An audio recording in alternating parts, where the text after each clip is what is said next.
We're now going to go to Freda Davis. She is from the UK, and the title of her talk is A Women's Centre in Every Local Authority.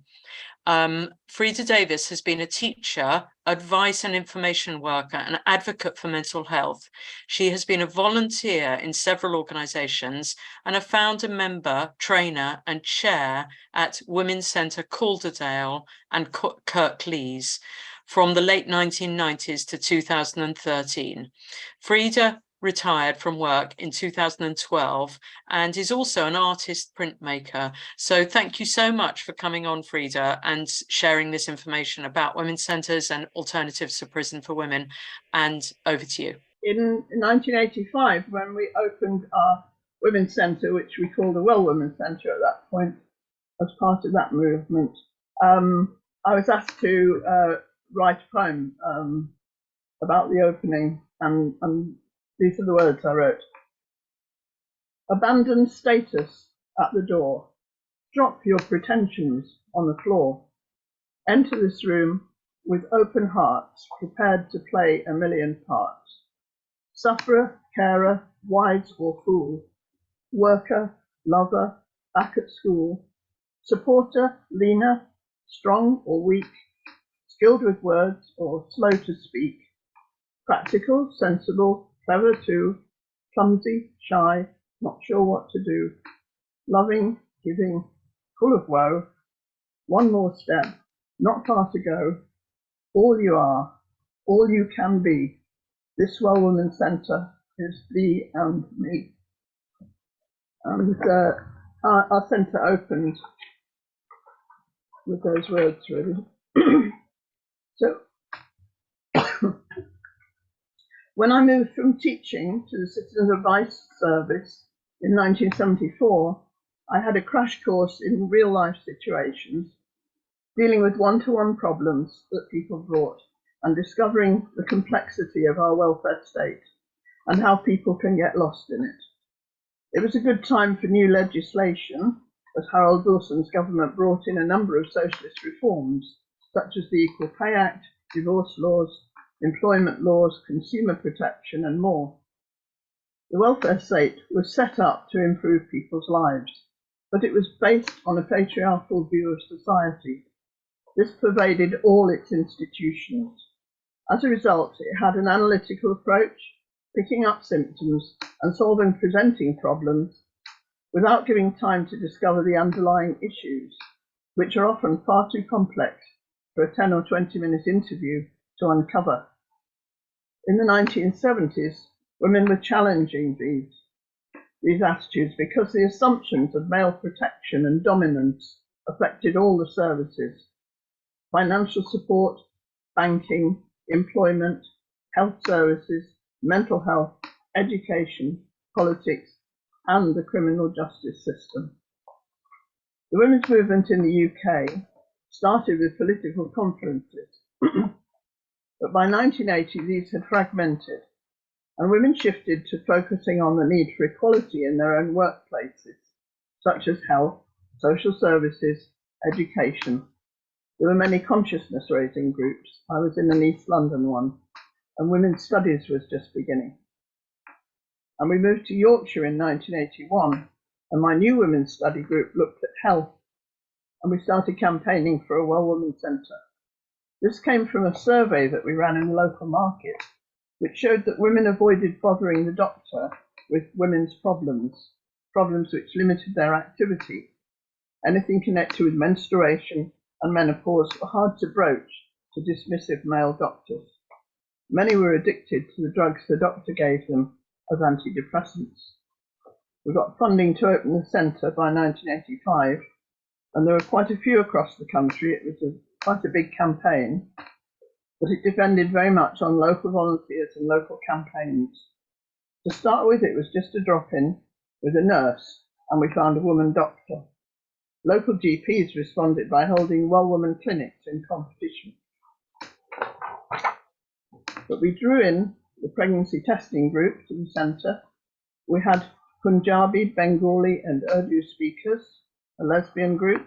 We were able to accommodate a tutor for pregnant schoolgirls with her class, and we persuaded a local college that counselling students who needed experience in listening could train as our volunteers, and some came back then as qualified counsellors and offered free sessions. And then the Women in Violence group joined us, and that was when we began to take off and grow. And to me, the key thing was this holistic approach. Volunteers would treat anyone who came in as an equal and work together to find solutions. We trained our volunteers in listening skills and empathy, body language, trust building, and with snippets of funding from the Health Authority and the local council, it survived. And around 2000, we got lottery funding to buy our building. Then we merged with the centre in Kirklees and opened activity in Dewsbury too. Then we commissioned a book explaining our approach. And then Baroness Corsten came to visit in 2005. This is the logo of our Women's Centre, but there are quite a few women's centres still going, but nowhere near enough. It's about women-centred working and diverting women from prison. And it's based on the work that Angela Everson and Claire Jones have mainly done, who have been the CEOs of Women's Centre for a long time. And they've got British Empire medals. This is the model. I don't think you can see all that. There's a lot of clutter over the top of it. But this model shows the woman here presenting at the centre, often with children, met by a support worker. This focuses not on itemised problems, but on her holistic needs. And a bond of trust is built by the skills of the worker, who treats her as an equal. Pressing matters, however trivial seeming, are dealt with first to relieve pressure on her. And with support given, the woman can open up about the past and plan for the future. A range of services available: information, signposting, sending to essential places, advice and support, and individual casework, and then complex casework where a support worker is allocated to work through with her. And then the woman will grow in skill and confidence with the courses available and the groups that she joins. And then she has options to volunteer, and even in many cases working as a paid worker in the centre. So the purpose of Women's Centre is to improve the quality of women's lives, and the vision of Women's Centre is to provide a holistic one-stop shop service that combines centre-based and community-based services. One-stop shop meaning that the woman stays in the centre and the people she needs to see come to see her, instead of sending her running all around the town. Women's Centre services are focused on meeting the needs, aspirations and desires of women in order to help them have an improved quality of life. And what do we mean by quality of life? Improving health and well-being, increasing training and employment opportunities for improved economic conditions, raising self-confidence, self-esteem and social interaction skills, improving citizenship and social inclusion, and supporting the development of positive, safe and stable relationships. Many of these women have multiple declarations, and in the survey we did back in 2010, we found that more than half had issues about childhood abuse, disrupted education, health conditions, mental health, insecure housing, fractured families, debt and poverty, recent domestic violence, their children had been abused, drug and alcohol misuse, and victims of crime. 39% had perpetrated crimes. And as you can see, if more than half of them had those issues, they had many of those issues. Each of them had many of those issues. So how we work, as I explained, the support worker listens and hears what the woman's asking for, and together they identify her wider needs. In one case, for a woman, it was to get her teeth fixed, which was stopping her from all her other interactions. Partnership working with statutory and voluntary services, putting the woman at the centre, finding services and opportunities together, recognising connections between domestic violence, women's offending, poverty, social exclusion, mental health and well-being, considering the outcomes for the children, recording results and issues and evaluating our work, and projects capturing the voices of women. So the broader work of the Women's Centre over the years, and it is something like 38 years since the centre opened, promoting effective interventions for women and girls, promoting them to the wider public and to government, developing a women-specific trauma-sensitive approach, maintaining the safety of single-sex premises, external provision of domestic violence support for men, and guiding strategic and operational developments both locally and nationally, including diversion from prison. So in 2006, Jean Corsten, she'd visited us the year before, and she was investigating the situation of women in prison because several women had died in prison, several suicides, I think. And so she was asked to investigate by the government. 2006, that was the Labour government. She said it's timely to bring out a radical change in the way we treat women throughout the whole of the criminal justice system. And this must include not just those who offend, but also those at risk of offending. And this will require a radical new approach, treating women both holistically and individually, a women-centred approach. And several women's centres across the country took part in the pilot projects, and our centre was funded to set up and host Women's Breakout, which coordinated the centres that delivered this service. So this was a service for women at risk of going to prison, and they were sent to the centres through probation and through the courts. And Women's Centre's Women's Breakout work is finished now, but they continue to work together to support each other with the work, both operationally and strategically, locally and nationally. So the House of Commons Justice Committee now, this is bringing us up to date. In July 2022, they brought out a report on women in prison. And sad to see that things have not progressed as we are hoping. The liaison and diversion services are really important in reducing the number of women entering custody. And schemes that reduce reoffending and engage women in long-term support at local women's centres are what the report is putting forward and affirming the importance of that. This is from their summary. The initiative run by Surrey Police, they said, in association with a local women's centre, was able to reduce the reoffending rate to 6% compared to a national average of more than 25%. And those are the sort of figures our centre had too. Government's lack of progress against the aims and objectives that were set out in their own strategy is what the report is highlighting. And the Ministry of Justice is predicting an increase in the female prison population of more than a third over the present levels in the next 3 years. So that's how badly they're failing women and failing to keep them out of prison. Diverting women from prison is really important because it's not just the women, it's the families and the children. When men go to prison, their children mostly remain in the family home. There's usually a woman there to look after them. When women go to prison, their children, on the whole, do not remain at home.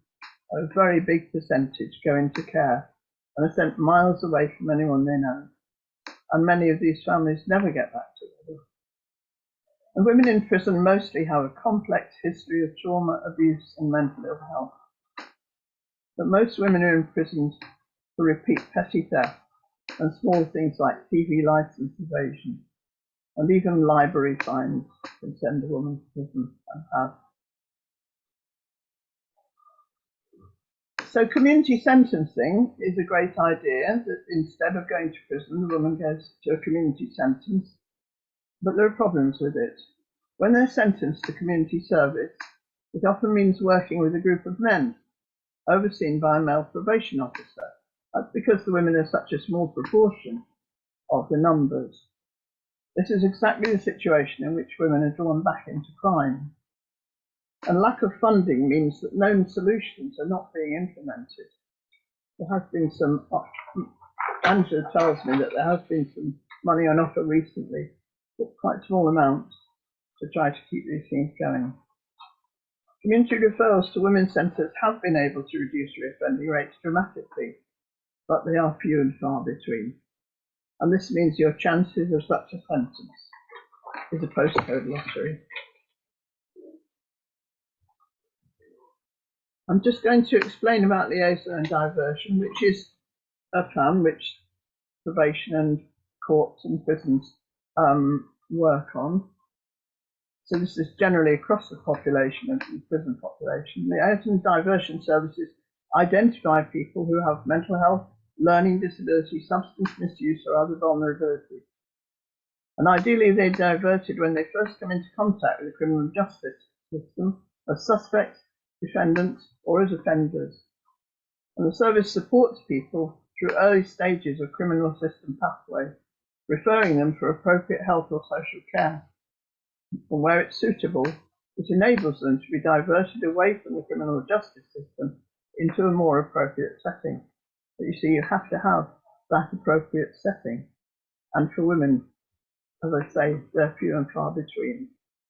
And the aims, very recognisable, to improve overall health outcomes for people, support people in the reduction of reoffending, identify vulnerabilities early on to reduce the likelihood that they'll reach crisis point, and ensure the right support can be put in place from the start. So what do women's centres offer beyond this? Women's centres embody these principles, but they work in a single-sex setting. Women who've experienced violence and abuse at the hands of men say a women-only setting is essential to allow them to even begin to address their trauma. So if there was a women's centre securely funded in every local authority, community sentencing could be so much better. But there aren't very many. And if you have one in your area, please support them. It's just so important. And what sort of centres are they? Because I'd love you to go back home and say, let's have a campaign to get a women's centre in our area if there isn't one. So what kind of qualities? They need to understand local needs, which are very different in each area. They need a women's centred approach and a trauma-informed approach, and safe, confidential, single-sex premises. And they need, as an organisation, to have regular evaluation of how they're doing. They need to be critical of their own work. And involving those using the service in designing the service, but also local multi-agency working at all levels, and wide connections and support within the voluntary sector, and strong governance, which of course depends again on volunteers, and strong management, and a skilled and stable workforce. So here's some useful contacts and organisations, which I think can be made available to you, perhaps through the chat. And if you want to ask me more questions about this, and this is the reason why, right from 2014, when I started to be aware of the new ideas about women, I really felt anxious for the women's services that we have. And I have been asserting all along that the Equal Pay Act, the Equality Act says single-sex services and not gender. This is the details for our centre, but there are other centres. I know the Nottingham one, but there are other centres around the country. There's one up in Cumbria, and Bristol and Brighton, I think, are doing the prison work still.